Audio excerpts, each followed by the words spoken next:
है ना, थोड़ा सा देख, डेट नहीं दिख रही, दिखे ना, पता तो है ही आज कितनी तारीख है। 29 मत करो तुम तो, मतलब मेरा एक दिन कम कर दे रहे हो 20 करके। मैं आज यही सोच रही थी, अगर मैं 2 दिन पहले आ रही थी, 1-2 दिन तो मैं छुट्टी मारी खुद ही से, मैं नहीं जाऊँगी, अभी नहीं जाऊँगी, मैं नहीं जाऊँगी। सुबह ही मुझे फ़ोन कर रहे थे प्रदीप सर, मैम आज पूरनपुर जाना है। मैंने फ़ोन ही नहीं उठाया, सुबह में उठाती नहीं, दोपहर में कहा, बोले अरे कल से पूरनपुर जाना है। मैं कहा मैं अभी जाऊँगी नहीं, परसों जाऊँगी, नहीं तो मेरी आज लास्ट होती, अगर मैं टाइम से आ जाती। आज लास्ट के बारे में बता दें। आज लास्ट होती तो वैसे में परसों लास्ट हो जाएगी, मंडे को लास्ट। हाँ मतलब मंडे परसों मंडे बताएंगे, यही बताने के लिए हम यहाँ खड़े हैं तुम्हें।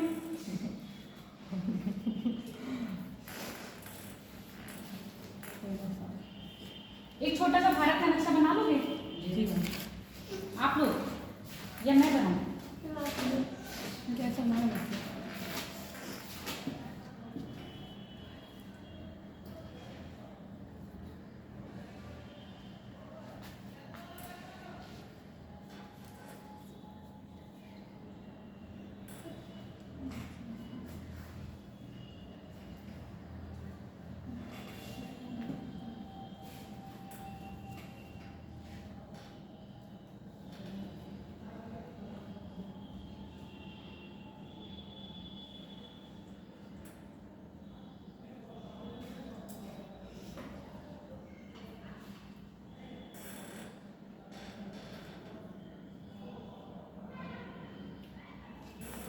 ऐसे बना लो, बस मैं आइडिया दे दूँगा आपको।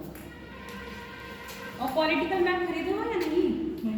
एक फिजिकल मैप, एक पॉलिटिकल मैप जरूर खरीदिएगा। जरूरी नहीं है कि एसएससी दे रहे हो आगे तुम मन ना बने, समझ लो मेरी बात। हो सकता है आगे कोई बड़ी परीक्षा देने में मन बन जाए, तो थोड़ा सा बेस क्या करो अपना, धीरे धीरे क्लियर हो जाए। जब मैं तैयारी में गई थी तो मुझे ये भी नहीं पता था एवरेस्ट कहाँ पर है। एवरेस्ट कहाँ का मतलब समझ रहे हो, कौन से देश में है? हाँ बैठो। और भारत आदमी ने बहुत बेकार बनाया है, बहुत ही बेकार।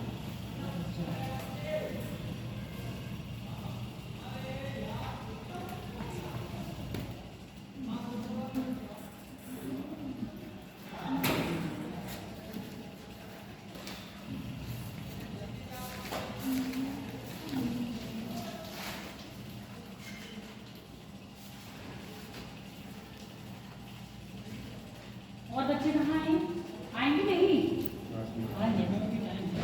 हाँ अभी 5 मिनट हैं, तभी मैं ये पहले बना देती हूँ कि तुम लोग उतार लोगे, जब तक 5 मिनट होंगे तब तक। और जिसमें लेट आना हो जाए तो 15 मिनट, 20 मिनट, 45 मिनट, कभी कभी क्लास खत्म होने से 5 मिनट पहले ही लोग आते हैं। आते हैं सबने अटेंडेंस भेज दी थी कल?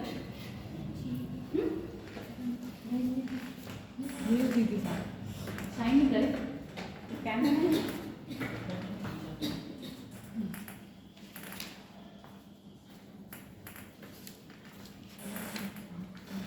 ये तुम एक साथ बना लिएगा फिर सारे क्या, पर फिर कॉपी करते हो ना। अब जैसे हम पर्वतीय बनाएंगे तो ये वाला चित्र इसके नीचे बनेगा। यहाँ तो सब रफ में लिखते हो ना, घर जाके फिर कॉपी बनाते हो। जब पर्वतीय वन बनाएंगे तो वो वाले जो बनाया है ना त्रिकोण वाला चित्र नीचे बनेगा उसके, वो इसके नीचे बनेगा। वो पर्वतीय वन के लिए। हाँ वो पर्वतीय वन के लिए हम बनाते हैं एक साथ। पहले आते थे तो क्या करेंगे, टाइम पास करते हैं यहाँ पर लोग।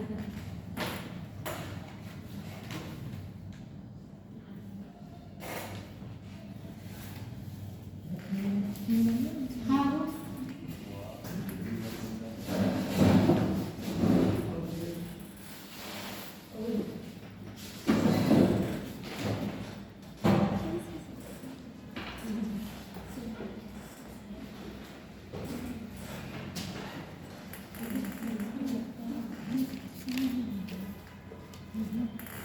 सा है।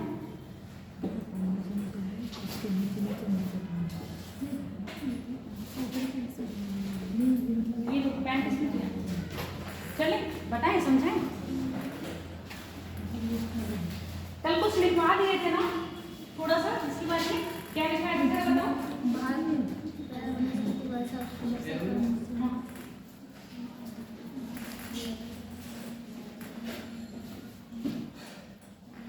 क्या भारत में प्राय वनस्पति वर्षा के अनुसार वर्षा का अनुसरण करती है, ठीक है, वर्षा का अनुसरण करती है।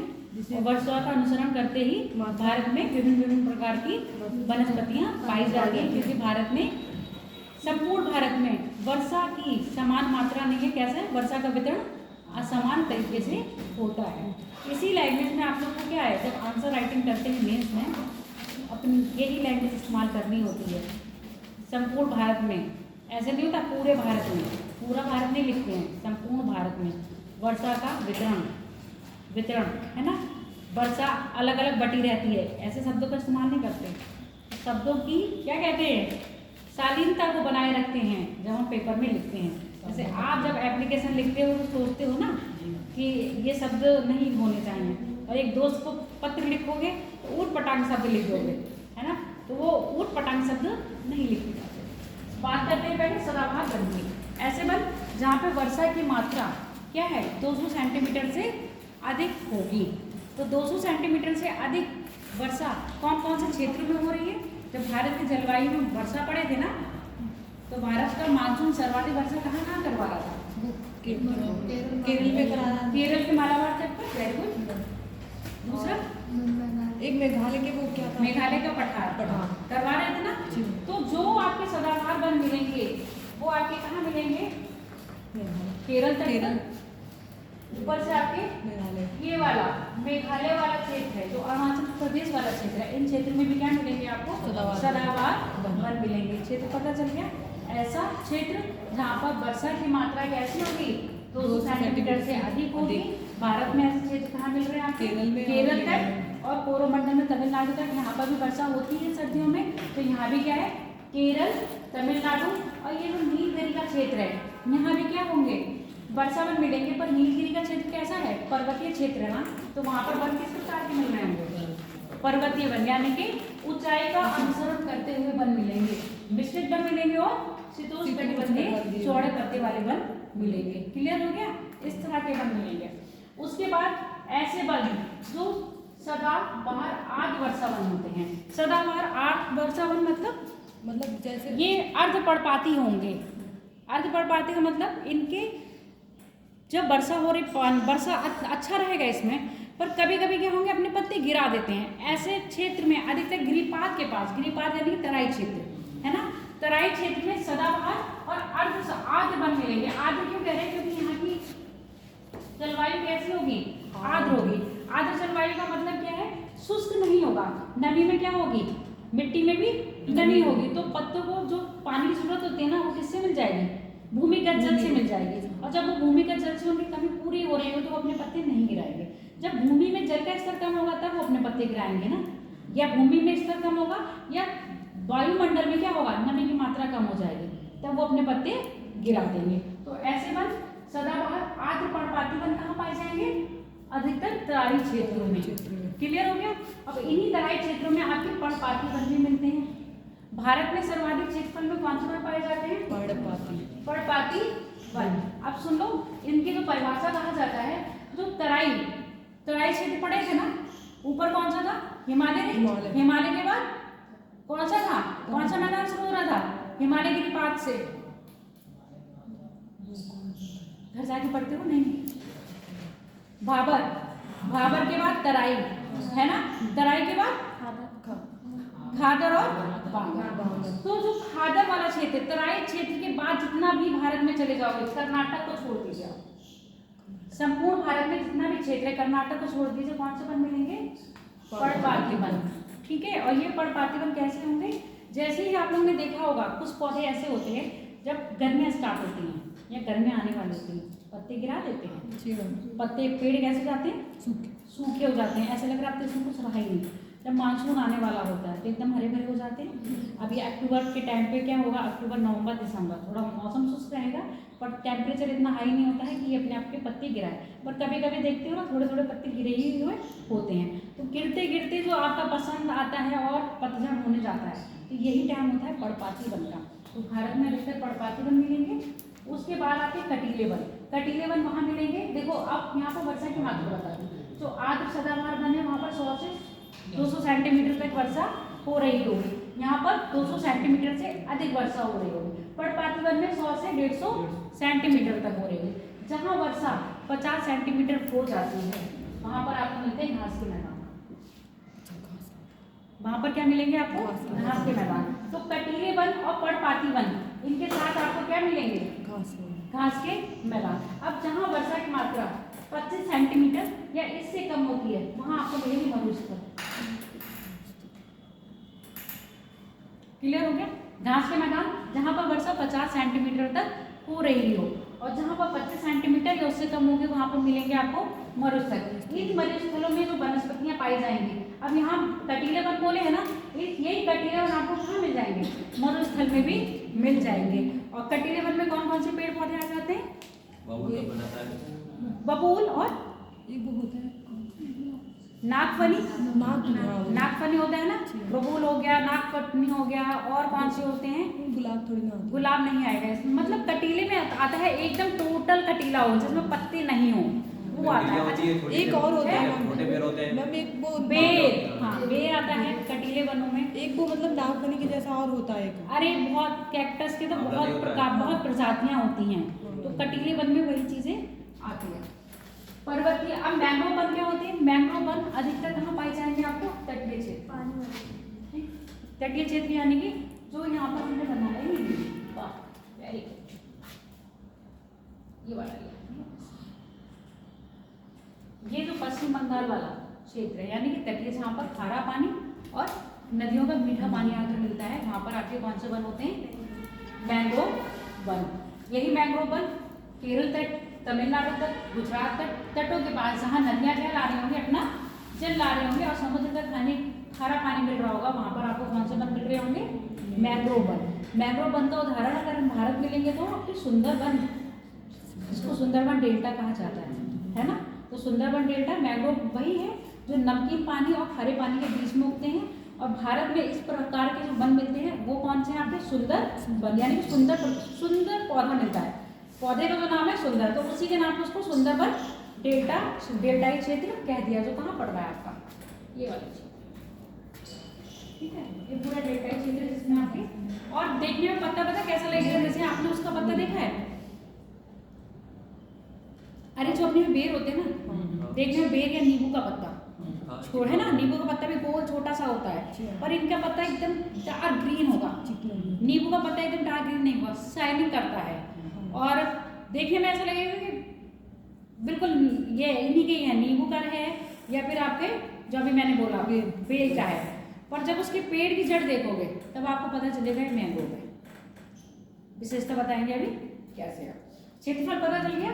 अब जो सदाबहार वन है वो कहाँ पर पाए जाएंगे, गिरिपात की तलहटी में, गिरिपात की तलहटी यानी कि तभी यहाँ मिश्रित वन बोला, कौन से होंगे, पर्णपाती आर्द्र वन, और उसके साथ साथ आपके सदाबहार वन कहाँ मिलेंगे, आपके इसी क्षेत्र में। जो हमारा तराई वाला क्षेत्र है वहाँ पर कौन से मिलेंगे, एकदम कभी देखे हो गर्मियों में जाओ, ऐसा देखा है कि जंगल पूरा नंगा हो गया हो, नंगा का मतलब अपने पत्ते गिरा देते हैं, सारे पौधे गिरा देते हैं क्या, नहीं, कुछ सब नहीं गिराते हैं, जो मिश्रित यानी कि जो सदाबहार होंगे वो नहीं गिराएंगे, और जो अर्ध पर्णपाती यानी आर्द्रभूमि वाले होंगे, आर्द्र वन, वो अपने पत्ते क्या करेंगे, गिरा देते हैं, तो इसलिए वहाँ पर हमने मिश्रित वन दिया। ऐसे वन जहाँ पर भूमि कैसी होगी, तराई क्षेत्र में होगी, वहाँ पर अर्ध वन मिलेंगे, आर्द्र वन, आर्द्र मतलब नमी युक्त, ठीक है, जहाँ मौसम में या उसकी मिट्टी में नमी होगी, तो तराई क्षेत्र में नमी होती है, वहाँ पर आर्द्र वन पाए जाते हैं।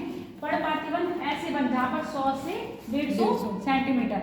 अब भारत ने तुमको बताया था जब पूरब से पश्चिम जाओगे तो वर्षा कैसी होती जाएगी, कम होती जाती है, कम होती जाएगी। अब जब दक्षिण से उत्तर की ओर जाओगे तो वर्षा कैसी होती जाएगी, कम होती जाएगी।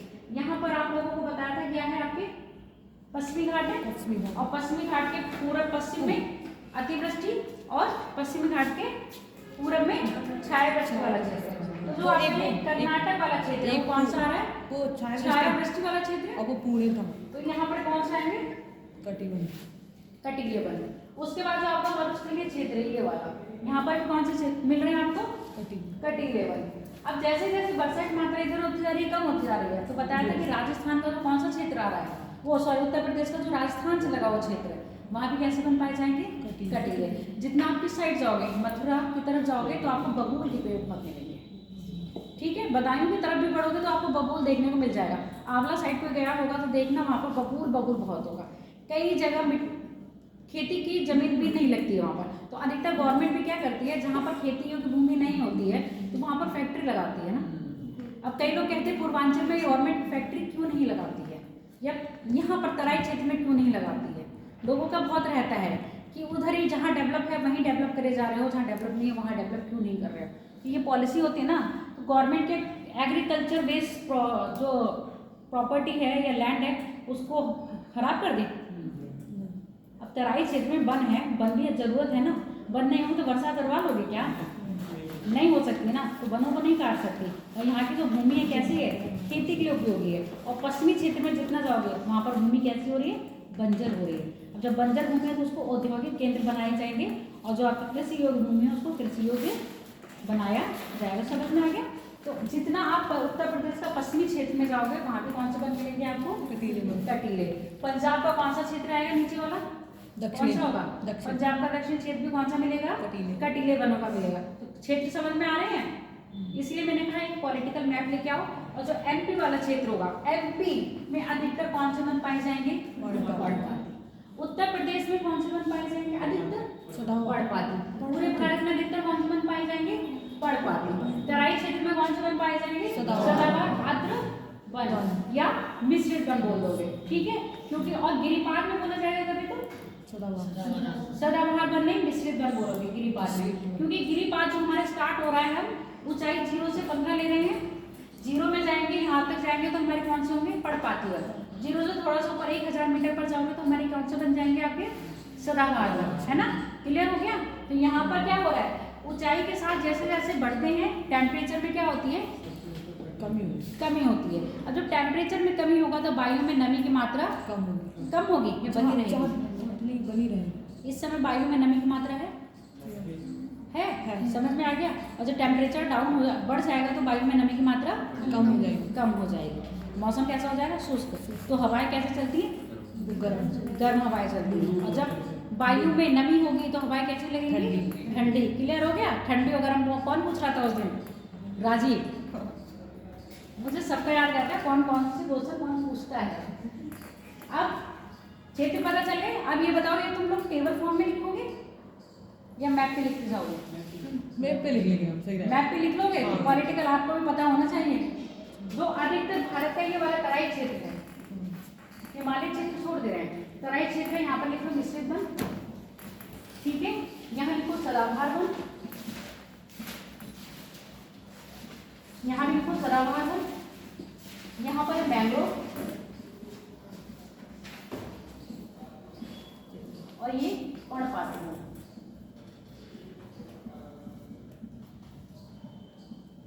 कटीले वन,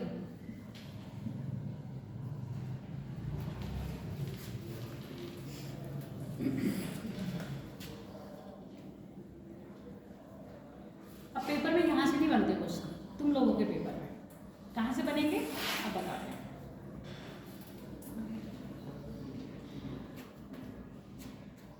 अब पर्वतीय वन पर आ जाए।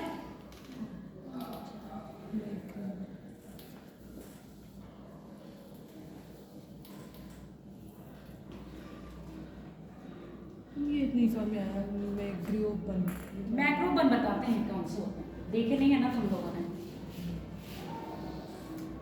तो मैक्रो वन की जो विशेषता होती है, उनकी विशेषता ये होती है, इनकी जड़ पानी से ऊपर निकले, मिट्टी से ऊपर, ठीक है। ऐसे जमीन होगी यहाँ पर और मैक्रो की जड़ें ऊपर रहेंगी। ये मैं उसमें होता है, जंगलों में होते हैं ये मैक्रो होते हैं, पर कहाँ मिलेंगे? समुद्र तटीय क्षेत्र, आपके उत्तर प्रदेश में नहीं मिलेंगे। गुजरात में जाओगे, पश्चिम बंगाल में जाओगे तब मिलेंगे। जहाँ पर हुगली नदी अपना डेल्टा बनाती है, वहाँ नर्मदा नदी डेल्टा तो बनाती नहीं है, एस्चुरी बनाती है, तो वहाँ पर सवारी नहीं पैदा होता। वो नदियाँ जो कहाँ होंगी, मिट्टी पठारी भूमि में नहीं मिलेगा, किसमें मिलेगा? पठारी भूमि। समझ में आ गया या नहीं? मतलब वहाँ नमी नहीं। गुजरात के तट पे जाओगे, कौन से? ये वाले तट पर, और यहाँ तट पर, तो यहाँ पर क्या है? ये वाला तट देखोगे गुजरात का, पठारी है। यहाँ पर आपको रेतीला नहीं मिलेगा। और जो आपको बीच मिलेंगे ना, बीच का मतलब समझते हो? बीच वहाँ होंगे जहाँ पर नदियाँ अपना जल ला रही होंगी, अदरवाइज बीच वहाँ नहीं मिलेंगे जहाँ पर पठारी होगा।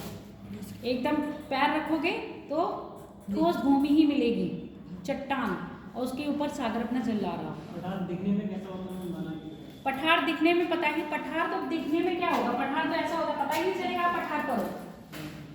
पठार पर हो, एमपी में चले जाओ, पता ही नहीं चलेगा पठार पर हो, प्लेन लगेगा, है ना? पर जब यूपी से एमपी की तरफ प्रवेश करेंगे तब लगेगा हम पठारी क्षेत्र में आ रहे हैं, क्योंकि ऊंचाई जमीन से क्या दिखेगा? कुछ ऊंचा दिखेगा, इसलिए लगेगा पठार है। जब आप पठारी क्षेत्र में, मुंबई खुद पठार में बसा हुआ है, मतलब मुंबई तो पठार में नहीं बसा है। पुणे वगैरह जाओगे, पुणे है, नासिक है, और जो आपका चंद्रपुर है, महाराष्ट्र का जितना इधर वाला क्षेत्र है, कौन सा वाला? पूरब साइड में सारा पठारी है। कर्नाटक जाओगे वो पठारी है। मतलब आप जहाँ रह रहे हो उत्तर प्रदेश से ऊंचाई स्थल है, और जब पठार पर होगे तो आपको नहीं पता चलेगा पठार पर। अब पठार पे ही ऊंची ऊंची चोटियाँ होती हैं, ऊंची ऊंची चोटियाँ मतलब ऊंचे ऊंचे पर्वत होते हैं, तो वही पर्वतों के नाम बताए थे, जैसे नीलगिरी हो गया, अन्नामलाई हो गया, अन्नाईमुदी हो गया, ये सब क्या है? आपके ऊंची ऊंची पहाड़ियाँ हैं, किसके? इन पठारों के क्षेत्र में। और भूमि कैसी होगी? जैसे आप पर्वतों पे देखते हो ना, चट्टान के ऊपर खड़े होते हो, ऐसी चट्टानी होती है देखने में, जैसे पहाड़ों की चट्टान है, पठारी भूमि की चट्टान भी ऐसी होती है, बस वहाँ पर परत पड़ी होती है। परतों का मतलब ऐसे परत हो गई, ऐसे परत, ऐसे बना, क्योंकि लावा आता है ना, लावा एक साथ नहीं बिछता, ये बिछा, फिर ज्वालामुखी फटा, फिर बिछा, फिर बिछा, तो ऐसे क्या होंगे? परतें बनी हुई होती है, देखने में पता चल जाता है, और काली होगी।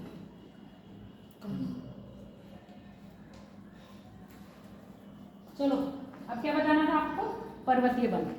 देखो पर्वतीय वन हेडिंग डाल दो, लिखो जरा।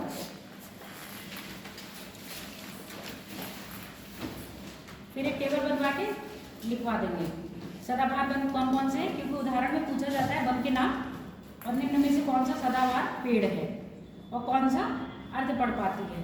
अब मैं पूछूं चंदन किस में आएगा? चंदन, चंदन का पेड़ किस में आएगा? पर्णपाती में कैसे होता? कंबाली भी होता है, नहीं यहाँ होता है, हरियाणा में होता है, यहाँ देखा हमने। चंदन आप यहाँ भी लगी है, चंदन पुष्पा देख लो ना, पता चल जाएगा पुष्पा कहाँ की मूवी है। और भारत के संपूर्ण क्षेत्र में पर्णपाती है, चंदन आपका पर्णपाती है। शीशम, सागौन कौन सी है? शीशम, सागौन, आम, आंवला, क्या रहेगी? सब पर्णपाती हैं, ठीक है। और ये लगे चौड़े पत्ते वाले, इसको क्या कहते हैं? पापली, पापड़ी, ये भी पापली है ना, ये सागौन है। पापड़ी का भी ऐसे होता है, मतलब पतला होता है, हाँ, मतलब देखने में पत्ते ऐसे होते हैं, इसके छोटे छोटे होते हैं, ठीक है। मेरे को इतना नहीं पता है, बस मेरे को नाम पता है कि कौन कौन से, वो भी क्या है आपके पर्णपाती हैं, ठीक। महुआ कैसा है? हुआ वो मतलब वो भी पत्ते गिराता है, पर्णपाती है। पत्ते कटहल, उनमें बहुत है। कटहल, कटहल ये पर्णपाती है, सदाबहार है, उसके कहते नहीं गिरते, कटहल के पत्ते नहीं गिरते, गिरते हैं गिरते हैं एक साथ नंगा नहीं होता है, धीरे धीरे, मतलब नहीं है। कभी ऐसे नहीं देखो कटहल का पेड़ ने पूरे पत्ते गिरा दिए, कभी नहीं गिराता है, कटहल सदाबहार है। तो ये एग्जाम पर पूछा जाता है, या तो आपको दे दिया जाएगा पेड़ के नाम, और निम्न में से कौन सदाबहार है, जो महुआ है वो मतलब पर्णपाती है। कैसे क्या है? पर्णपाती है। महुआ अधिकतर आपको एमपी में मिलेगा, महुआ के फूलों से शराब बनती है, और वहाँ के जनजाति बनाती है और लोकली बेचती है। छत्तीसगढ़ वगैरह में जाए, छत्तीसगढ़ आपके और मध्य प्रदेश में महुआ के फूलों से शराब बनाई जाती है।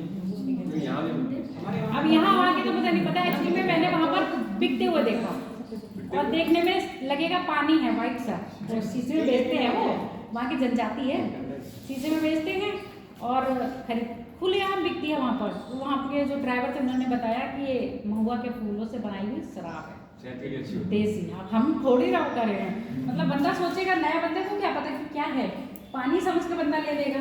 वो देखने में वाइट वाइट तो दिख ही रहा था।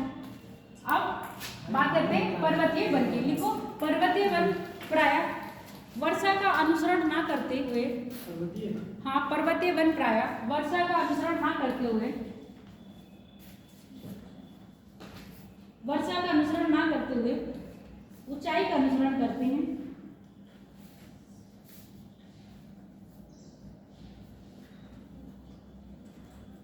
ऊंचाई का अनुसरण करते हैं।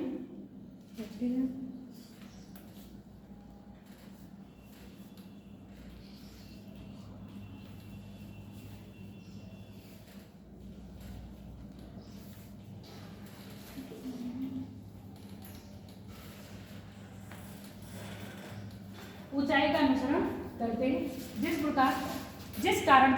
जिस कारण पर्वतीय वनस्पति मैदानी वनस्पति मैदानी वनस्पति से भिन्न होती है। वनस्पति से भिन्न होती है।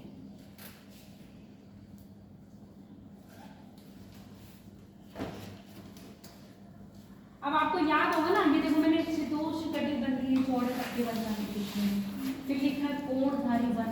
तो कोणधारी वन कहाँ होंगे, किसमें आएंगे, शीत वन में। और टुंड्रा कहाँ होगा, ध्रुवीय प्रदेश, है ना। और फिर इन टोपियां लेंगे। अब यहाँ पर इमेजिन करते जाओ, यहाँ से आपको हम घुमाने लेके जा रहे हैं पहाड़ के क्षेत्र। जैसे ही मैदान से क्षेत्र में लगी हुई ऊंचाई शुरू होती है और ऊंचाई से फिर बहुत ऊंचाई पर जाते हो तो पेड़ की वनस्पति की क्या होती है, क्वालिटी चेंज होती जाती है। नीचे जब होगे तो आपको वैसे ही पेड़ दिखेंगे जैसे आपको मैदानी क्षेत्र में दिख रहे हैं, पर मैदानी क्षेत्र से थोड़ा सा ऊपर जाओगे तो पेड़ की प्रवृत्ति क्या हो जाएगी, बदल जाएगी। उससे थोड़ा, यानी कि यहाँ पर दिखता है 0, हम 0 मान रहे हैं ऊंचाई, अभी हम बिल्कुल यहाँ पर है लैंड पर है। 0 से 1500 मीटर जाने पर आपको मिश्रित वन मिलेंगे। मिश्रित वन पर्णपाती भी मिलेंगे और सदाबहार वन भी मिलेंगे। उसके बाद 1500 से 2500 मीटर जाने पर आपको शीतोष्णकटिबंधीय चौड़े पत्ते वाले वन मिलेंगे। ऐसे इसमें कौन से होंगे, देवदार सुने हो, देवदास नहीं देवदार है ना। देवदार वाले वन किसमें मिलेंगे आपको, अल्पाइन हो गए, ब्लू पाइन हो गए, ये सब किसमें मिलेंगे आपको, चौड़े पत्ते वाले में। अब 2500 से 4500 में जाओगे तो आपको चीड़ के पेड़ मिलेंगे जिसके पत्ते क्या होंगे, छोटे छोटे कोन, कैसे होते हैं ना कोन वाले, जैसे एक्समस ट्री वाले देखे हो ना। एक्चुअल में उत्तराखंड, ये पढ़ा क्या रहे हैं, सिर्फ उत्तराखंड में नहीं है, इसका जो क्षेत्र मिलेगा वो आपको जम्मू कश्मीर से लेके अरुणाचल प्रदेश तक आपको ऐसे ही क्या मिलेंगे, पेड़ पौधे मिलेंगे। जब आप ऊपर जाओगे तो कोणधारी वन मिलेगी जिसमें आपको कहेंगे चीड़ का पेड़ मिलेगा, ब्लू अल्पाइन मिलेगा। टुंड्रा वनस्पति कुछ नहीं होती, काई। जैसे थोड़ा सा इन पेड़ों के ऊपर जाओगे तो आपको क्या मिलेगी, काई नुमा मिलेगा, जिसको हम कहते हैं टुंड्रा वनस्पति, काई का रूप मिलेगा। पेड़ नहीं मिलेंगे, छोटी छोटी घासें, ये चीज है ना, ये चीज दिख रही है ना आपको, हरी हरी ऐसी काई नुमा दिखेंगे।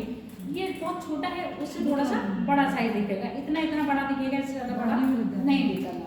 अब जैसे ही आप कहाँ चले जाओगे, 6000 से ऊपर, मतलब 6000 मीटर से ऊपर जाओगे तो आपको क्या दिखने लगेंगी, हिमटोपियां। यहाँ पर कोई भी वनस्पति नहीं होती है।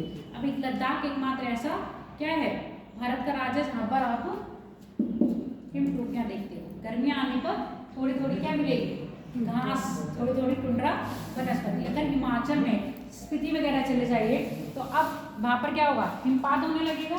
जो छोटी छोटी घास के मैदान आए भी होंगे वो क्या हो जाएंगे, अब चले जाएंगे। जब गर्मी आएंगी तो वहाँ पर कौन सी वनस्पति आने लगेगी, टुंड्रा वनस्पति आने लगेगी। क्योंकि जैसे जैसे हम ऊंचाई पर जाते हैं टेम्परेचर क्या होता है, चेंज होता जाता है। टेम्परेचर चेंज होता है, वनस्पति अपने आप को चेंज कर लेती है। और यहाँ वर्षा जैसे बदलती है वनस्पति अपने आप को चेंज कर लेती है। और कटिंगले वन एक्चुअली पूछा जाता है, कटिंगले वन में जो कांटे होते हैं वो होते क्या हैं, बताओ क्या होते हैं? अब पता नहीं आप लोग के पेपर पूछा जाए या नहीं पेड़ के तने होते हैं। है, पत्तियां होती हैं। एक्चुअल में क्या होती है वो पत्तियां होती हैं। शंकुधारी वन में जो आपको छोटे छोटे दिखते हैं वो भी क्या होती है, एक्चुअल में वो भी पत्तियां होती हैं। ये पत्तियां क्या करते हैं, ये जो वन होते हैं अपने आप को, ये जो पौधे होते हैं अपने आप को क्या है बचाने के लिए, जिंदा रखने के लिए अपनी पत्तियां क्या करती हैं, भूमि जिंदा रहना है ना उनको भी, पत्तियों को भी, तो वो उनको भी पानी चाहिए होगा, तो पानी कहाँ से लेती हैं, भूमि से पानी लेती हैं। उसके साथ वो बाष्प उत्सर्जन करती हैं, यानी कि क्या कर रही है, पत्तियां खाना बनाती हैं ना, है ना, फोटोसिंथेसिस करती हैं, जिसको प्रकाश संश्लेषण कहते हैं। जब वो करती है तो अपना जल छोड़ती है ना, और O2 और CO2 की क्रिया करती है, तो इसलिए बाष्पीकरण करती है। तो बाष्पीकरण ज़्यादा करती हैं पत्तियाँ, तो पेड़ जो होते हैं बाष्पीकरण की क्रिया को रोकने के लिए और अपने आप को जिंदा रखने के लिए अपनी पत्तियों को क्या कर लेते हैं, कांटों के रूप में कन्वर्ट कर लेते जहाँ पानी कम होता है, जहाँ पानी कम होता है। और जहाँ पानी ज़्यादा होगा वहाँ के पत्ते कैसे मिलेंगे, चौड़े चौड़े मिलेंगे। कभी कभी पेड़ों की विशेषता पूछ लेते हैं। सदाबहार वन के पेड़ों की जो विशेषता होती है वो ये होती है, इनकी जड़ें ज़्यादा गहराई तक नहीं होती है, क्योंकि इनको भूमिगत जल बहुत आसानी से बहुत कम लेवल पे ही मिल जाता है, इसलिए इनकी जड़ें ज़्यादा गहराई नहीं होती। पर यहाँ पर जो इनके पौधे होंगे बहुत घने होते हैं। यहाँ पर कैसे वन पाए जाएंगे, सदाबहार वन बहुत घने वन पाए जाएंगे। यहाँ इनकी कंपेयर में कम घने पाए जाएंगे। और यहाँ पर बिखरे बिखरे मतलब छितिर छितिर ऐसे एक पौधा यहाँ पाया गया तो दूसरा पौधा यहाँ पाया जाएगा, तीसरा यहाँ पाया जाएगा, चौथा यहाँ पाया जाएगा, है ना। अपने भी बना जाते हैं पेड़ के सामान, अपने जो आते हैं इसमें आते हैं, कौन से वाले, तराई क्षेत्र वाले इसमें आते हैं, ठीक है। और जो आप कहाँ जाओगे, जितना पश्चिम की तरफ बढ़ते जाओगे कौन से क्षेत्र मिलेंगे आपको, ये दूर दूर मिलेंगे। घास के मैदान इन्हीं के क्षेत्र में मिल जाएंगे, ठीक, इन्हीं के क्षेत्र में क्या मिलेगा, घास के मैदान। अधिकतर ऐसे वन देखने हैं तो आप MP में जाओ। मैम हाँ, जो पर्णपाती में आम जैसे पेड़ हैं ये नहीं आते इसमें, पर्णपाती तो मिश्रित बताया तो है, इसमें आगे पर्णपाती मिश्रित आएंगे। आम जो है इसी में ही आएगा पर्णपाती में। और कब आएगा, जैसे तराई भूमि, तराई से थोड़ा सा इधर आओगे। अब उत्तर प्रदेश तराई का पूरा क्षेत्र तो नहीं है, तराई का कौन सा क्षेत्र है, जो हिमालय के गिरिपात से लगा है। अब हिमालय के गिरिपात से थोड़ा दक्षिण की तरफ आओगे तो आपको पर्णपाती वन मिलेंगे, ठीक है। और उत्तर प्रदेश के तराई क्षेत्र में कौन से वन मिलेंगे, सदाबहार आर्द्र वन मिलेंगे। ये वन आप आते हैं पीली से, ये जंगल पड़ता है, हाँ, ये किसमें आएगा, ये मिश्रित वन में आएगा, आर्द्र में, क्योंकि ये घना जंगल है ना, घना है, घना है मतलब यहाँ पर पानी, इसकी भूमि में पानी है जो पेड़ जो पौधों को जिंदा रखने के लिए पर्याप्त जल देता है। तो ये तराई क्षेत्र में आ रहा है, इसलिए यहाँ पर हमने मिश्रित वन कहे हैं। इसमें कुछ वन ऐसे होंगे जैसे चंदन की लकड़ियाँ पाई जाती हैं, पाई जा रही हैं। और क्योंकि चंदन कैसा है, पर्णपाती वनों में है, तो मिश्रित वन इसीलिए तो बोले हैं। तो पूरी तरह अपने पेड़ पौधे नहीं गिराएगा, मतलब पेड़ पौधे अपने पत्ते नहीं गिराएगा, थोड़े से पत्ते गिराएगा और थोड़े रखेगा। कटहल एक ऐसा पेड़ है जो किसमें आता है, सदाबहार में, पर्णपाती में नहीं आता है। अब लिख लो, अब यहाँ पर तुमने मिश्रित वन लिखी है, यहाँ पर शीतोष्ण कटिबंधीय चौड़े पत्ते वन, इसमें लिख लो देवदार, ये लिखा है यहीं पर ही लिख लो देवदार के पौधे, देवदार वृक्ष, देवदार के वृक्ष।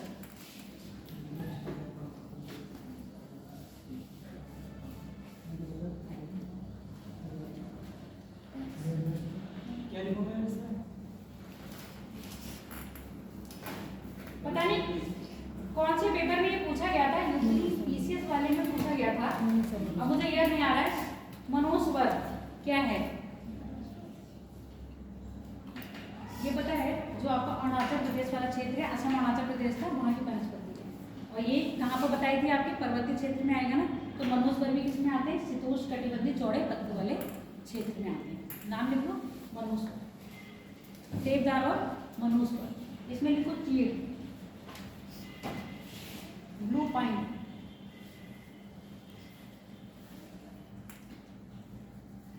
चीड़, ब्लू पाइन, काई लिख लो, घास, ब्लू पाइन का पेड़ कैसा, ब्लू पाइन पेड़ है बेटा, कांटे वाला होता है, अधिकतर आप उसमें देखना, जो बहुत बहुत ऊंचे जाओगे तो इनकी एक्समस ट्री है ना, बिल्कुल जस्ट लाइक इसकी तरह देखने में मिलेगा। ब्लू पाइन काई और घास टुंड्रा में। हिमटोपियो में तो कोई जरूरत ही नहीं है। हिमटोपियो मतलब ऐसे जो हमेशा बर्फ से आच्छादित रहते हैं। जैसे जैसे नीचे आओगे कैसे मिलेंगे आपको, पेड़ पौधे मिलेंगे। पर्वत से जैसे जैसे ऊपर जाओगे पेड़ पौधे एकदम गायब हो जाएंगे। अब यहाँ पे लिखो सदाबहार वन, उदाहरण लिखे सदाबहार वन।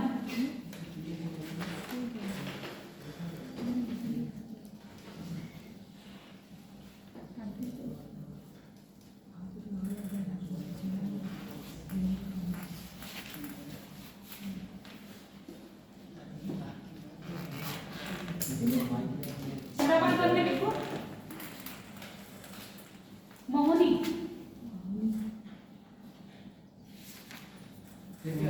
महोनी का पेड़, कटहल,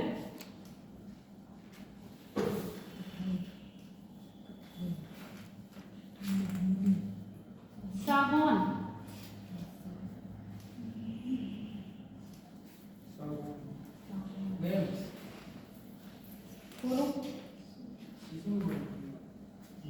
सदाबहार। इसके बाद और देख लेना, ढूंढ लेना, मुझे जितने याद थे मैं उतने बताती है। और इसके बाद कौन सा है सदाबहार के बाद पर्णपाती वन में आपको सागौन किस में आता है, लिप्टिस में भी आता है, ठीक है। सागौन लिप्टिस मैंने देखी नहीं, कभी पता क्या रहती है अपने लिप्टिस पूरा। वैसे तो यूकेलिप्टिस को क्या कहते हैं, प्रकृति का आतंकवादी पेड़ पूछा जाता है। प्रकृति का आतंकवादी पेड़ पौधा कौन सा है, यूकेलिप्टिस। हाँ, ये भूमि के लिए बहुत बेकार है। ये अपने साथ तो किसी भी और पौधे को पनपने नहीं देता। भूमि का सारा जल यही खींच लेता है। ये अपने छोटे को नहीं पनपने देता है। पर पैसा कमाने के उद्देश्य से इसको लगाया जाता है। हम लगा देते हैं। और प्रकृति के अगर प्राकृतिक रूप से देखा जाएगा तो ये मृदा की उर्वरता को भी खत्म करता है। इसको प्रकृति का दुश्मन कहा तेल भी जाता पाया जाता है, तेल भी पाया जाता है इसके पत्ते में। अलग ज्यादा होता है इसका। वही मैं क्या कह रही हूँ, धन की उससे देखा जाए आर्थिक मैथ से तो ये उपयोगी है। अब यहाँ पर नाम लिख दिया सदाबहार वन, सदाबहार ये हो गया। हो गया। इसमें एग्जाम्पल लिख दो, कौन कौन से बताए थे अभी, महुआ, कटहल नहीं है इसमें, महुआ, आम, आंवला, अमरूद, ये भी है ना। और कौन सा है, चंदन, शीशम, साल, शीशम, साल। इसके बाद कटीले वन में आ जाओ, कौन कौन से हैं, नागफनी, कटीले वन में नागफनी, बबूल, ये कौन है हेलो हेलो वाला,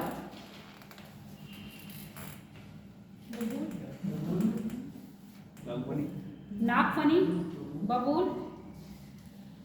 और कौन सा, कैक्टस, नींबू आ जाएगा। उसमें मैम पत्ते भी तो होते हैं। नहीं नहीं ऐसा नहीं है, ऐसे तो बबूल में भी पत्ते भी हैं, कांटे भी हैं। बबूल का पेड़ होता है। बेल भी आ जाएगा, बेल का पेड़। बेल और बेर दो अलग अलग होते हैं ना। बेल जो बड़ा होता है और बेर जो छोटा होता है, इससे भी छोटा होता है। वो बेरी होती है, वो बेरी होती है।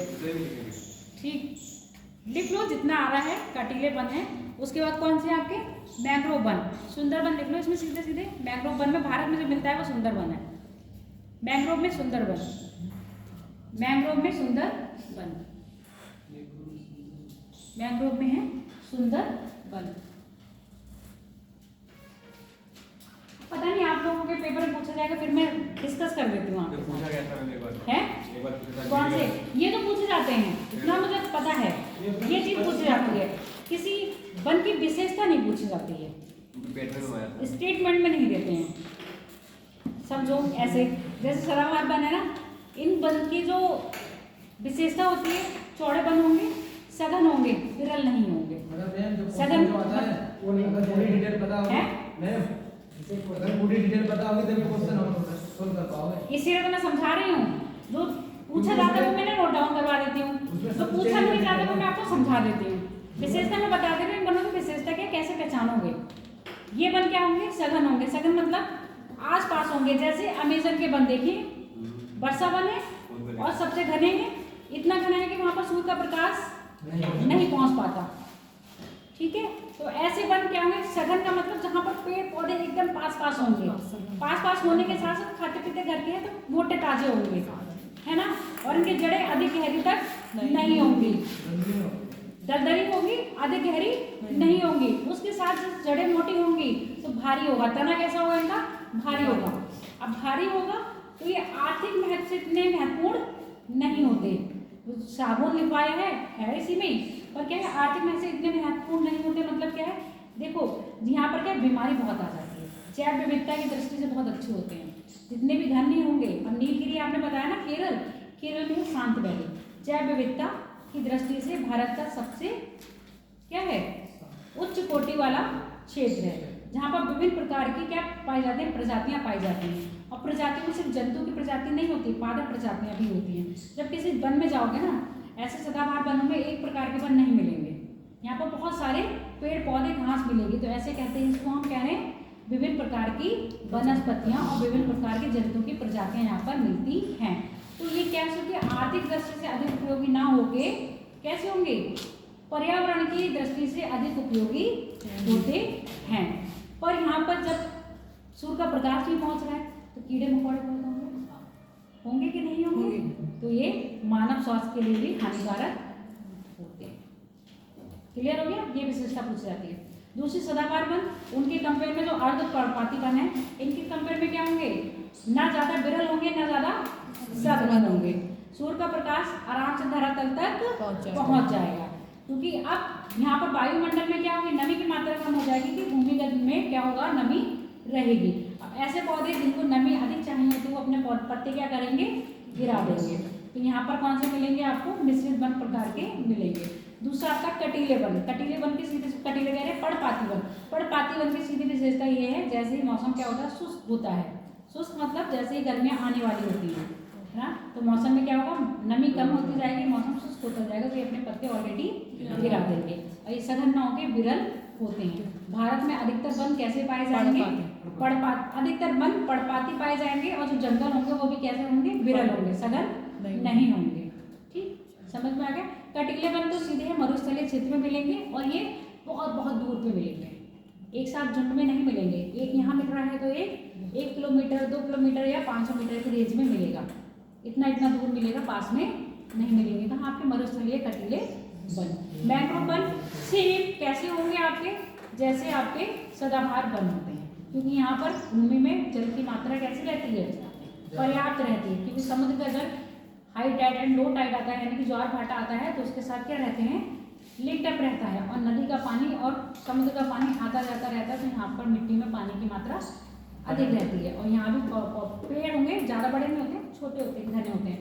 और जो आपके सदाबहार वन होंगे, इनकी ऊंचाई क्या होगी, बहुत अधिक होगी।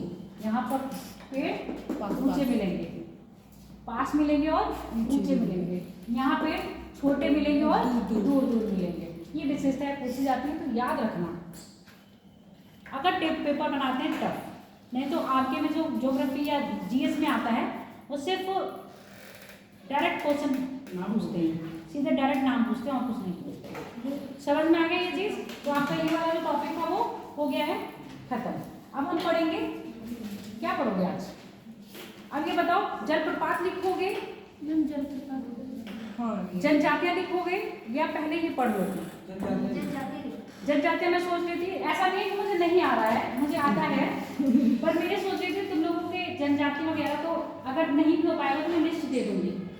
समझ में आ गया, नहीं भी आया तो मैं ग्रुप में लिस्ट दे दूंगी, रटने वाला है, तुमको ये नहीं बताना है ये कहाँ है, बता भी दूंगी। तो जो लेप्चा है वो दिल्ली में है, और एक टोंडा है वो तमिलनाडु में है, थारू है उत्तर प्रदेश और आपको पाई जाती है, संथाल आपके कहाँ झारखंड में पाई जाती है, एमपी झारखंड इनमें पाई जाती है। तो ऐसे नाम पूछे जाते हैं, बस बहुत कम में पूछ जाती है, जनजाति पूछी नहीं जाती है। मैम वो करवा दीजिए, जलप्रपात भी बता देंगे। आज हम जो आपको पढ़ाने जा रहे हैं क्योंकि ये लिस्ट वाला काम है तो हम सोचे मंडे को कर देंगे। आज का जो टॉपिक स्टार्ट करेंगे तो हो सकता है वो कल तक खींचे या हो सकता है आज होगा। पहले टाइम बता दो कितना है? 45 हो गया। 45 है? 45 में नहीं हो भी सकता है, नहीं भी हो सकता है, देखते हैं। हम यहाँ पर तुम सिर्फ बन के नाम लिखोगे ना, पेड़ पौधों के नाम याद कर लेना, किस कैटेगरी में आ रहा है वो याद कर लेना। कटीला में पूछा जाता है, मेन पूछा जाता है पर्णपाती और सदाबहार, इन दो से पूछे जाते हैं बस। और पर्वतीय में पूछा जाएगा तो कोटधारी और शीतोष्ण। और ये लोग रजिस्टर साइन कर दो। आज बच्चे क्यों इतने कम है?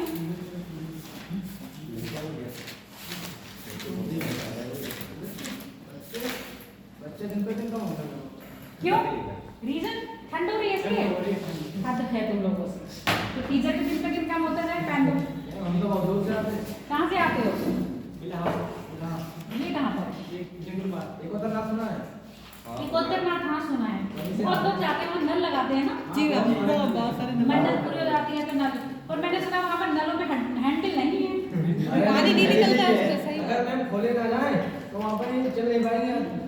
कितना 1-1 मीटर 1-1 फुट पे वो बस लगा देते होंगे, पानी थोड़ी ना देते। नहीं मैम, नहीं पानी भी देते हैं। नहीं ऐसा पानी नहीं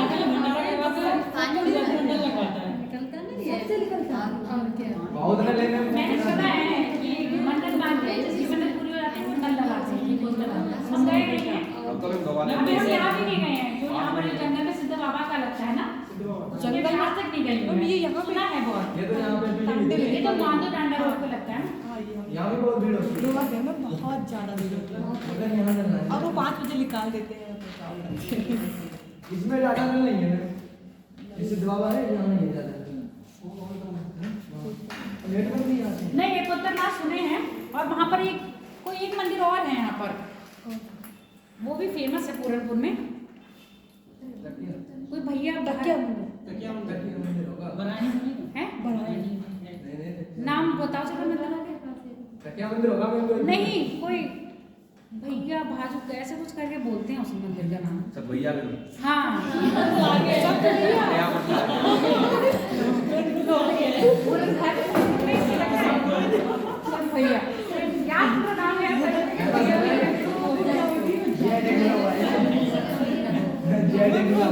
वो जाते वगैरह उसका भी मैंने बहुत सुना है। वो भी मंदिर में मानो। वहाँ पे भंडारा वाला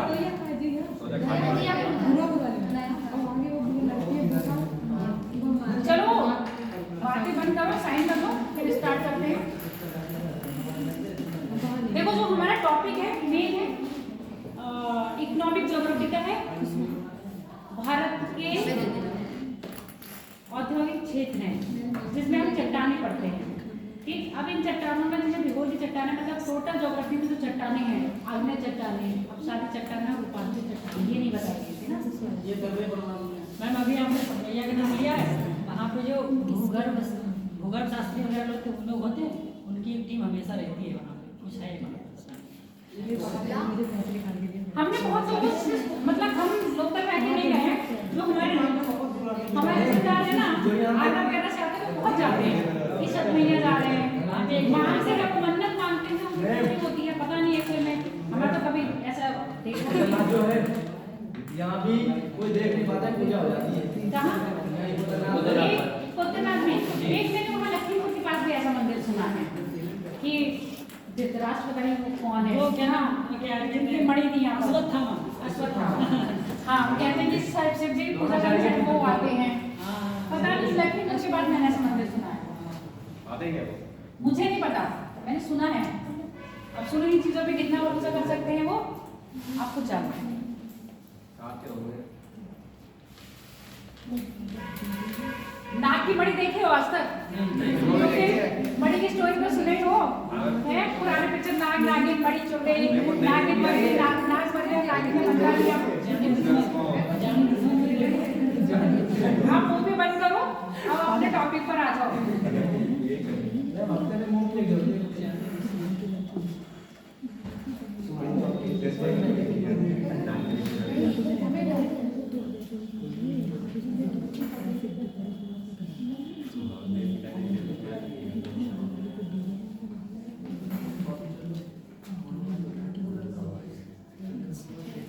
ये बोर्ड ना हाथ दर्द कर देता है।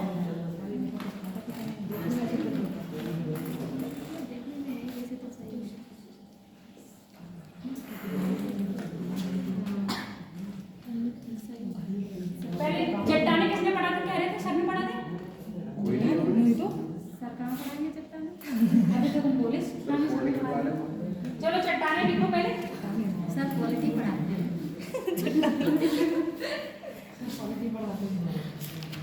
चट्टाने,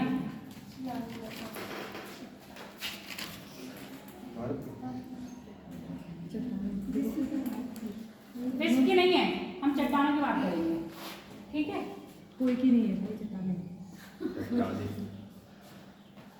इन चट्टानों में हम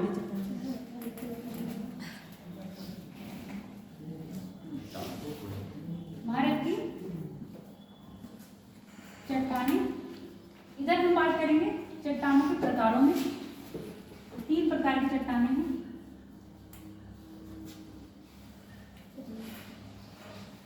कैसे इंक डाले होते हैं क्या नहीं?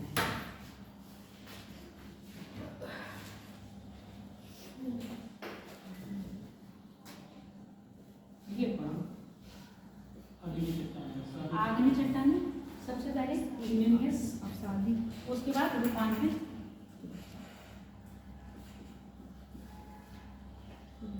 मेटामॉर्फिक, इसके बाद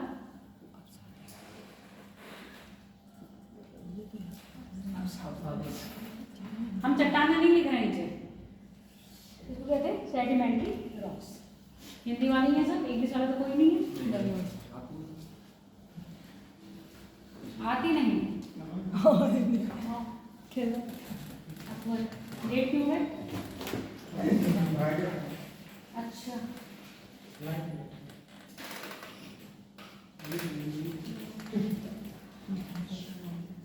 टाइम होता है ना 12 बजे से स्टार्ट हो जाती है ना नमाज पढ़ना, और 12 से 4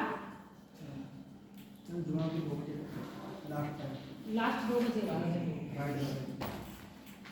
अलग अलग मस्जिद में 10-5 मिनट लेट स्टार्ट करते हैं, मतलब एक में 12 होगी तो दूसरे में 12:10 या 12:05 पे, उसके बाद फिर 5 मिनट 10 मिनट तक आते हैं।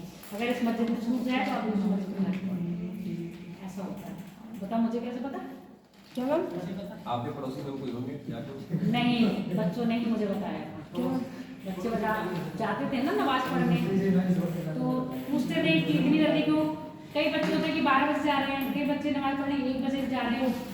तो फिर उन्होंने बताया था कि अलग अलग मस्जिद में अलग अलग टाइम होता है। नूरी आती थी वो भी मतलब पढ़ के आती।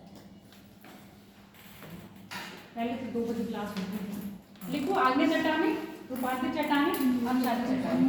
ये क्या है आपके चट्टानों के प्रकार हैं। ये जो टाइप बता रहे हैं किसमें बता रहे हैं? वर्ल्ड ज्योग्राफी से रिलेटेड है, और ये जो बताएंगे वो हम भारत से रिलेटेड बताएंगे।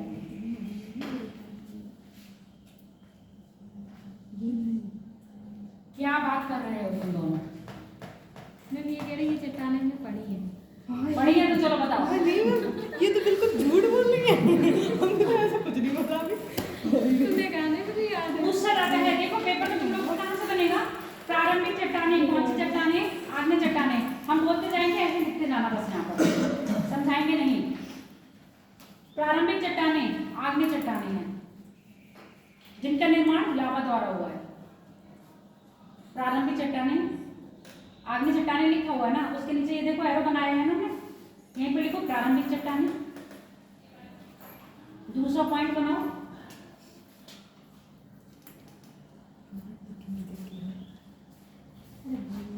लावा द्वारा निर्मित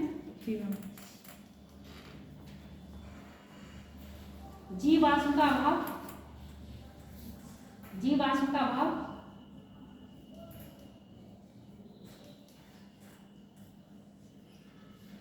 नीस ग्रेनाइट, कन्वर्ट होती है नीस और ग्रेनाइट में, क्वार्जाइट, नीस ग्रेनाइट,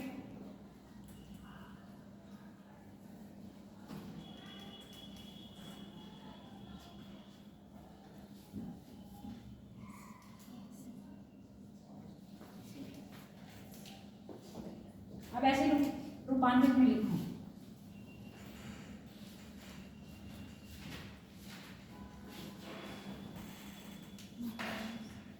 द्वितीय चट्टाने में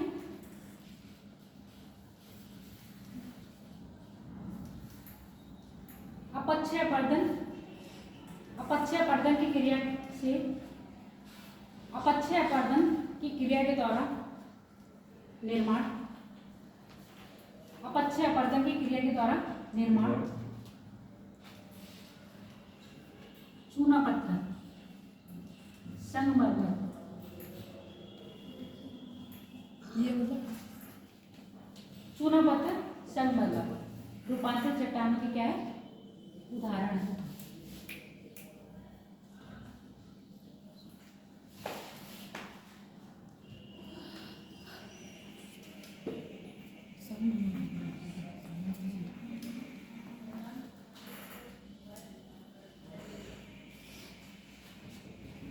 अधिक ताप दाब के कारण निर्माण हुआ, अधिक ताप दाब के कारण निर्माण हुआ।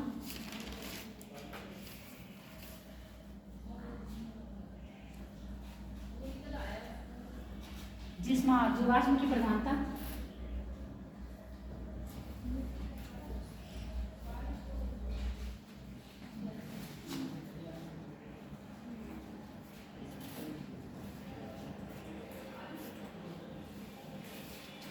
ईंधन खनिज जीवाश्म की प्रधानता, जहां जीवाश्म होगा वहां पर मिलेंगे आपको ईंधन खनिज। आपको अपक्षय पर्दन नहीं पता है ना, बस हम समझा दे रहे हैं, पेपर में पूछा नहीं जाता है।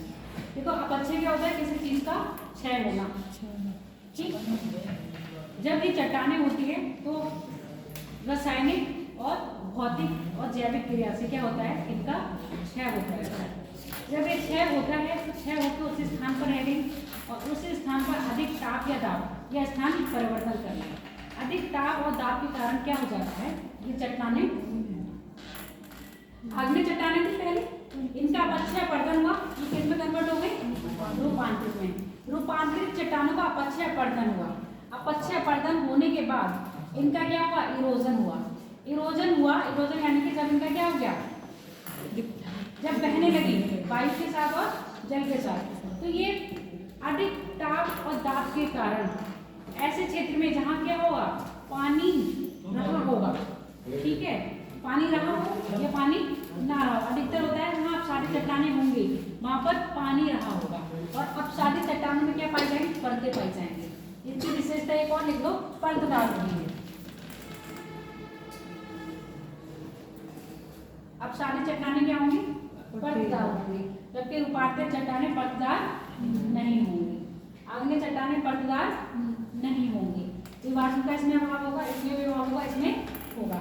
जहाँ जीवाश्म होगा वहाँ पर आपको ईंधन खनिज मिलेंगे। अब यहाँ पर जो अपसादित बोला है ना, अधिक ताप दाब के कारण, देखो जब अपर्दन होता है, अपर्दन के कारण किसी भी चट्टान के जो छोटे छोटे कण होते हैं बिछ गए, बिछने के बाद दूसरा जो परत आएगी उसमें टाइम लगेगा, एकदम नहीं होता है कि आज एक परत गई और अगले दिन दूसरी परत आ गई। ऐसे ये काम होने में क्या लगता है, हमें कई सालों लग जाते हैं। जब कई साल लगे उसी में क्या होंगे, जीव जंतु। अब जीव जंतु पादप भी हैं और आपके ये जो जीव वैसे वाले हैं, कैसे वाले से हम लोग हैं, ये वाले भी इसमें क्या हो जाएंगे, दब जाते हैं। फिर दूसरी परत आई, जीव जंतु क्या हो गए, अधिक ताप दाब के कारण, क्योंकि इनमें कार्बन है, कार्बन है तो जलेगा ही जलेगा, क्योंकि जीव किससे बना होता है, कार्बन से बना होता है। अधिक कार्बन है तो ये जलेगा। अधिक ताप दाब के कारण ये कैसे बन जाएंगे, ईंधन का रूप ले लेंगे। तो इन चट्टानों में आपको क्या मिलेगा, कोयला, पेट्रोल और कौन सा, डीजल भी आएगा ईंधन में। डीजल कैसे लिखते हैं, डीजल और क्या होता है, काला तेल, मिट्टी का तेल, डीजल नहीं होता, डीजल होता है। डीजल नहीं होता है, डीजल होता है। पेट्रोल नहीं होता, पेट्रोल, पेट्रोलियम होता है। पेट्रोलियम, अरे मैडम सही है। अरे भैया तुम कर लो, हमारी कंफ्यूजन मत करवाओ। मिट्टी, तेल, मिट्टी का तेल, लिट्टी का मिट्टी का तेल। और क्या होता है, केरोसिन ऑयल इसको बोलते हैं ना। और जो वैसलीन देखे हो, वैसलीन, गैस, सीएनजी, क्या होता है सीएनजी, कानों में डाल के चलाते हैं। सीएनजी गैस होती है, कौन सी गैस होती है, कैसी नाम है मैम, सेंटरीज का पूरा नाम बताओ मुझे, फुल फॉर्म पूछ रहा हूँ।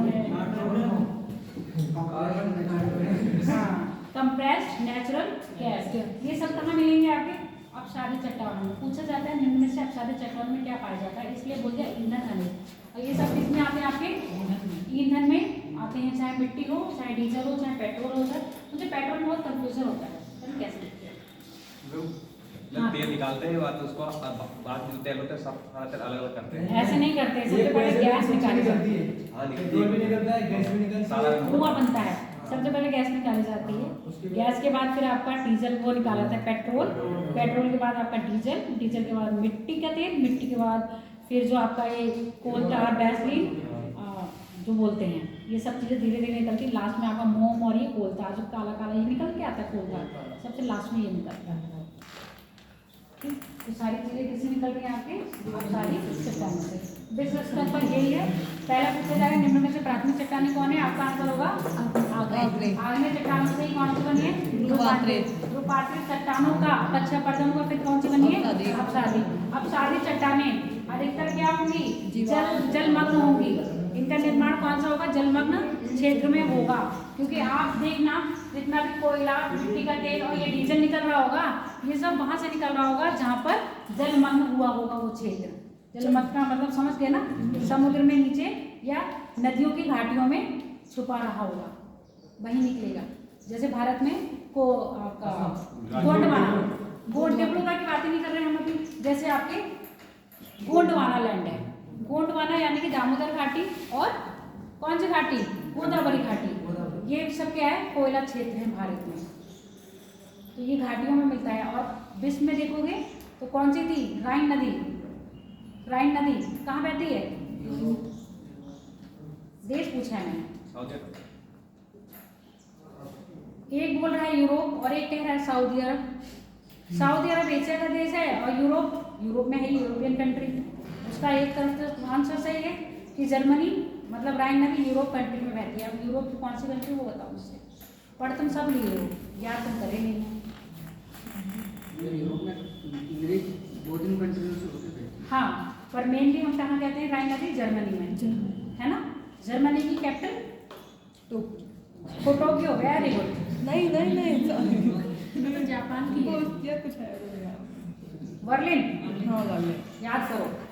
अब एक साथ इन्हीं चट्टानों में हम भारत में बात करेंगे।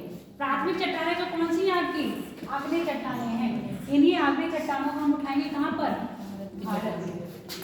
अब भारत में जो चट्टानें मिलती हैं वो पहले आपकी आग्नेय चट्टानों में किसी प्रकार का खनिज नहीं पाते।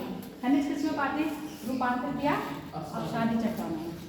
पहले आपकी आग्नेय के बाद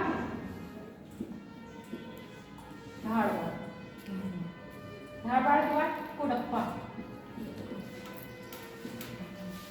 कुडप्पा के बाद विंध्यन,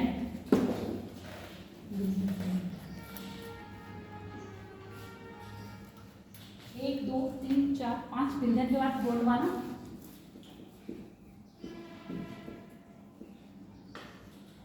गोंडवाना के बाद दक्कन ट्रैक्ट।